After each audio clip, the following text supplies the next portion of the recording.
Waalaikumsalam warahmatullahi wabarakatuh. Alhamdulillah kama 'allamana an nahmad. Assalatu wassalamu ala asyrafil khalqi nabiyyina wa syafi'ina Muhammad wa ala alihi wa sahbihi wa man sara ala nahjihi ila yaumil mi'ad wa ba'd. Yang sama-sama kita hormati pengurus Masjid Al-Wasliyah, imam masjid dan pengurus, orang tuaku, ayah, bunda sekalian, saudara-saudari yang berbahagia. Alhamdulillah, syukur pagi ini Allah masih izinkan kita bangun, membuka mata jantung berdetak. Karena banyak yang mata terbuka jantung tak berdetak. Alhamdulillah kita masih diberikan nafas. Maka pagi ini mudah-mudahan akan menjadi pundi-pundi pahala yang dapat kita bawa kembali kepada Allah Subhanahu wa Ta'ala. Amin. Saat nanti kita dibangkitkan hari itu, tiada berguna harta yang kita kumpul, tiada memberi pertolongan anak yang kita manjakan, apalagi cuma sekedar jabatan dan pekerjaan, kecuali hamba yang kembali membawa hati yang dipenuhi iman dan ketakwaan. Allah mengingatkan, yauma la yanfa'u malun wa la banun illa man atallaha biqalbin salim.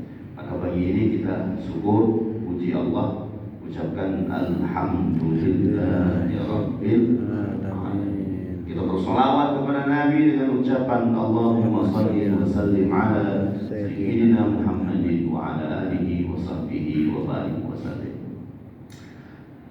Mohon maaf, pekan lalu saya berniat sudah hadir. Saya berencana hadir, jamaah pun sudah merencanakan hadir, nasi uduk pun sudah dibuat. Tapi apalah daya qadar Allah. Jadi masya Allah, apa yang diinginkan Allah itulah yang terjadi. Tapi insya Allah niat kita untuk duduk di majelis ilmu sudah dicatat Allah Subhanahu wa Ta'ala. Amin, amin ya Allah. Ayah, saya minta maaf Bapak Ibu ya. Pagi ini kita bersama guru saya, saudara saya, sahabat saya, Ustaz Jamaluddin Kulau LC Al-Hafiz. Beliau ini Lembang aslinya Pak, tapi umur 8 tahun beliau meninggal ke Lembang dan belum balik. Sampai kemarin gua ajak makan pindang, dia bingung ini apa sih. Yang dia tahu pempek, pempek dah cukup. Ya, ini senior saya di Mesir, saya ketemu dulu waktu di Kairo. Beliau ini salah satu dari Tulabun Nur. Saya sering bercerita tentang Sa'id Nursi Bani Zaman di majelis ini. Salah satu muridnya inilah beliau ya, cucu atau cicit muridnya, cucu muridnya. Beliau masih bertemu dengan murid-murid senior tua dari Sa'id Nursi Bani Zaman yang biasa kita baca rangkuman kutipan bukunya dan kita Sa'id Nur. Beliau ini pandai berbahasa Turki, cuma tidak bernasib dapat video Turki. Alhamdulillah kami dipertemukan silaturahim kemarin, silaturahim ke pesantren, dan alhamdulillah namoyo silaturahim itu insya Allah memanjangkan usia, menambah keberkahan Bapak Ibu ya. Dan anak Bapak Ibu yang mau sekolah ke Turki, mau kuliah ke Turki, mau menghafal Quran di Turki, beliau salah satu tim pengetes, tim yang mengetes hafalannya. Ya, lagi ada anak-anak kerjasama dengan Islamic Turkey Society. Dulu kita di Kairo sama-sama, jadi mereka salah satunya sangat konsen kepada dunia pendidikan, untuk memberikan hafalan Al-Quran secara kontinu dengan baik di sana. Beliau salah satu tim uji hafalannya. Kepada bapak yang pengen punya anak kuliah sana, ngapal Quran sana Pak, ya, insyaallah nanti kita akan silaturahim lebih panjang, dan silaturahim itu tidak pernah rugi Pak ya. Kemudian adalah mati Allah, kita kembali bersama bagian akhir dari kitab Bidayatul Hidayah. Di awal kita kembali kita ingat bagaimana seorang hamba menuju pintu Allah. Tentunya di awal dengan ibadah. Maka di awal kita bicara masalah ibadah, Imam Al-Ghazali bercerita kepada kita tentang bagaimana dan apa esensi ibadah dalam Islam, yang fardunya sudah disebutkan. Tapi setelah kita jalan masuk ke ibadah, ternyata ibadah saja tidak cukup. Maka dilengkapi dengan fase kedua dalam jalan menuju Allah. Apa itu? Untuk tidak bermaksiat kepadanya. Kalau awal hanya taat saja, dan banyak orang yang bisa taat. Masuk ke fase kedua, sudah mulai bagaimana untuk menjauhkan diri kita dari bermaksiat kepada Allah Subhanahu wa taala. Nah, ini lebih susah.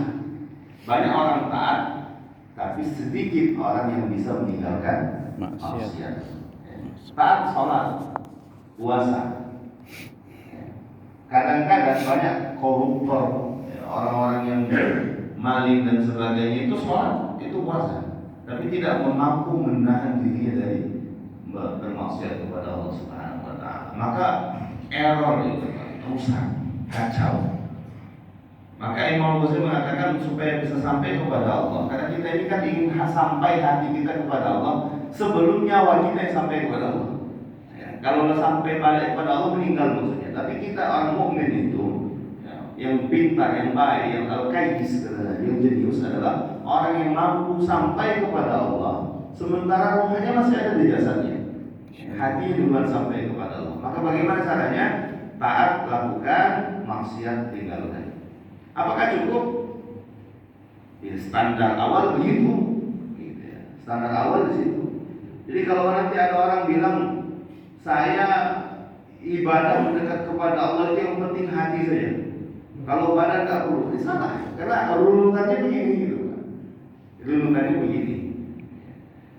Saya pokoknya hati saya terpaut kepada Allah, berzikir. Bapak sholat itu hanya pekerjaan fisik. Nah, itu salah itu Pak. Karena runutan awalnya harus dilakukan dulu. Ya. A, taat. B, tinggalkan maksiat. Nah, yang ketiga bagian kemarin apa diajarkan oleh Imam Ghazali, bahwa badan ini, fisik kita ini ada remote controlnya. Apa itu? Qalb, hati. Nah, masuk ke fase ketiga, Imam Ghazali sudah bicara tentang hati. Ternyata kalau Said Nursi Bani Zaman itu mengungkapkan hati ini kerajaan yang jauh lebih luas, lebih besar dari kerajaan apapun. Dalam hadis qudsi disebutkan Allah mengatakan langit dan bumi ini nggak mampu menampung Allah. Maksudnya ya, kecil sekali makhluk Allah, bumi dan langit ini. Tapi hati manusia mampu menampung Allah. Hati manusia mampu mengenal Allah Subhanahu wa taala. Man arafa Allah, siapa yang mengenal Allah, siapa yang hatinya sudah kenal dengan Allah, laqa mahabbatan iman, dia akan merasakan, akan mencicip, akan menikmati indahnya iman. Dan kalau sudah terasa indahnya iman, ya, indahnya iman sudah terasa, bisa jadi dengan iman, ya, yang ada di dalam hati seorang mukmin tinggal di penjara yang gelap di bawah tanah pun dia akan bahagia.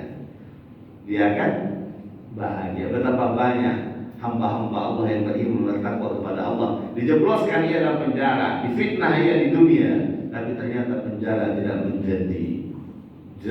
tidak menjadi sekat bagi dia untuk mengenal Allah Subhanahu wa taala.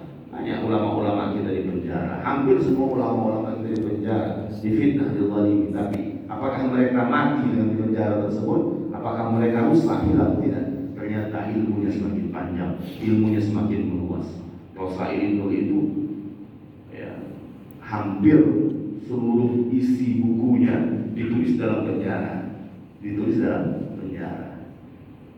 Ya. Ahmad bin Hanbal itu imam besar itu di penjara. Abu Hanifah itu sempat di penjara, ya, karena fitnah dunia dan sebagainya. Tapi apakah itu semua menghilangkan mereka dari kemuliaan? Tidak, justru menambah, menaikkan mereka.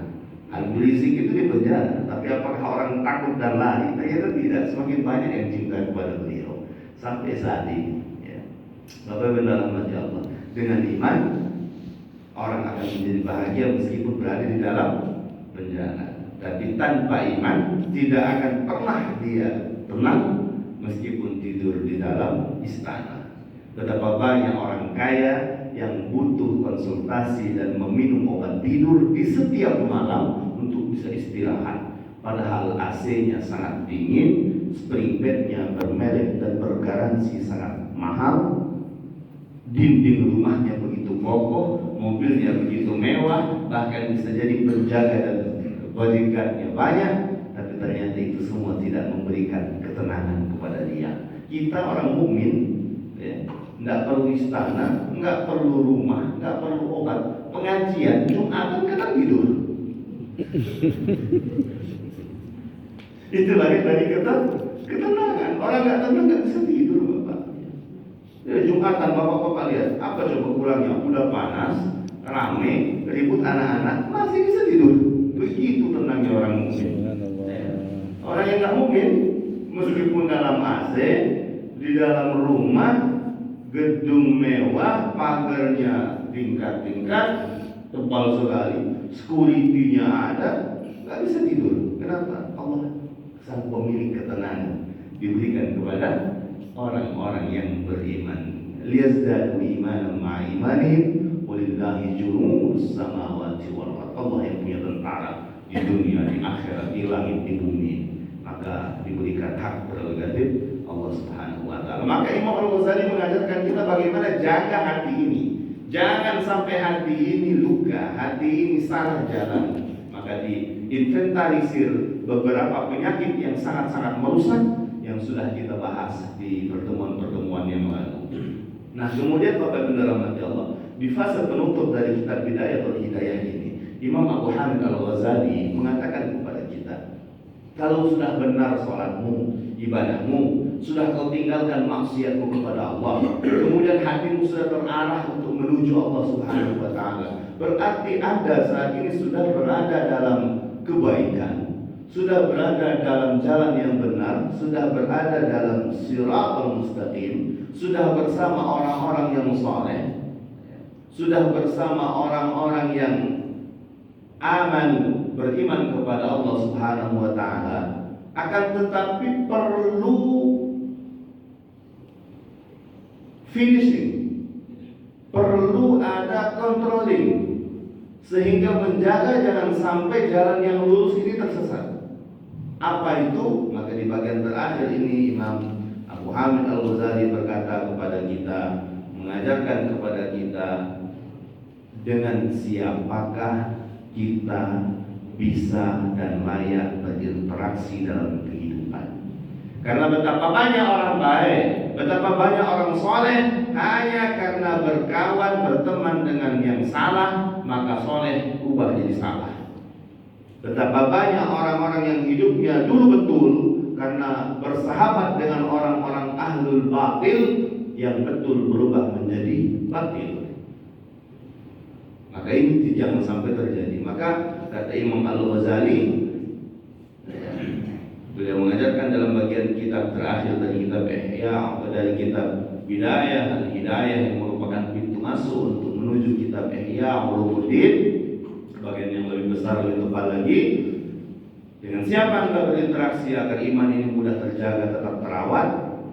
Nah, yang pertama salah satunya adalah dengan al-ula al-aql, orang yang punya akal. Kalau kita di Palembang ini Pak, ada orang kerjanya nggak benar, aku sih gitu. Kita lagi lewat di jalan, kemudian ada orang parkir mobil di tengah jalan dengan mewahnya, dengan sombongnya gitu. Aku sih gitu di belakang. Ada akalnya buah ini. Gitu kan. Ada orang ngomong sembarangan gitu, apa kita bilang pemain itu ada akalnya buah ini. Nah, Imam Ghazali yang pertama, orang yang bisa mengajak kita untuk sama-sama istiqomah mengenal Allah itu al-aql. Ya, muqala. Jangan mendekati, berinteraksi rutin dengan orang yang tidak menggunakan akalnya. Akalnya bukan otak Pak ya. Otak itu hardware. Akal itu software, perangkat lembut, nggak terlihat dia, perangkat lunak, nggak terlihat dia, ya. Tapi terlihat dari efeknya, dari imbasnya. Ada orang lari-lari teriak-teriak tengah jalan di kita itu kasih akal. Di mana akal? Kan ada kejiwaan gitu, Pak. Kalau otak ada di dalam kepala, ya, otaknya ada dalam kepala. Bentuknya ada. Kalau sapi, kambing di muka itu ada otak kambing, tapi akal kambing tidak kelihatan, Pak. Tidak terlihat. Tapi bisa dilihat dari bagaimana dia berbuat, bagaimana dia berkata. Maka ulama mengatakan tentukan dulu teman pendamping perjalanan sebelum kita melakukan perjalanan tersebut. Ya.